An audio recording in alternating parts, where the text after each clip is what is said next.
Kahit na ganyan lang yung followers natin. Pwede pala magkaroon ng ads. Okay, what's up mga kabanat? So, meron akong kwento ngayon na isi-share ko sa inyo. Kasi ayan yung page ko, no? Nakikita niyo naman yung aking followers, di ba?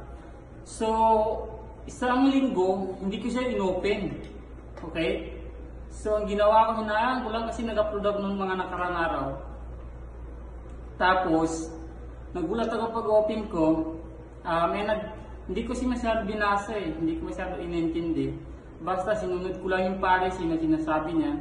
So pag click ko ng sabi niya, click the started, ini-click ko yun, hindi ko kasi na-screenshot eh. Tapos sinunod ko yung policy niya, pumili ka dito kung ano yung ilalagay mo. So namili ako doon, ayan no. So pagkapili ko, next, nung nag-next na siya, done. Nung ini-done ko, ang nangyari, nag-upload ako ng video ko. Nung pag-upload ko, tinignan ko sa ibang club, iba akong account, iba akong page. Nagulat ako may ads, di ba? So, nagtaka ako, sabi ko, grabe si Meta, no? Kasi isipin yung followers ko, ilan lang, di ba? Yung views ko, ilan lang, di ba? So, nagtaka ako kung bakit ako nagkaroon ng ads. So, di ko pa naman na-set up kasi di pa naman kompleto yung 600,000 views natin.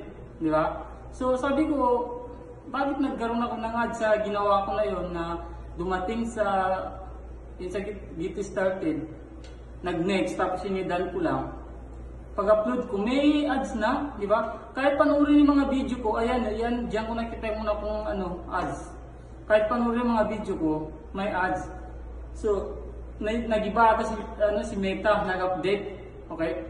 So, yun lang ang parang na-inform ko kayo sa ganyan pangyayari. Kung may nakakalaman, ayan na. Pero salamat na rin kasi may ads na tayo, kahit na ganyan lang yung followers natin. Okay?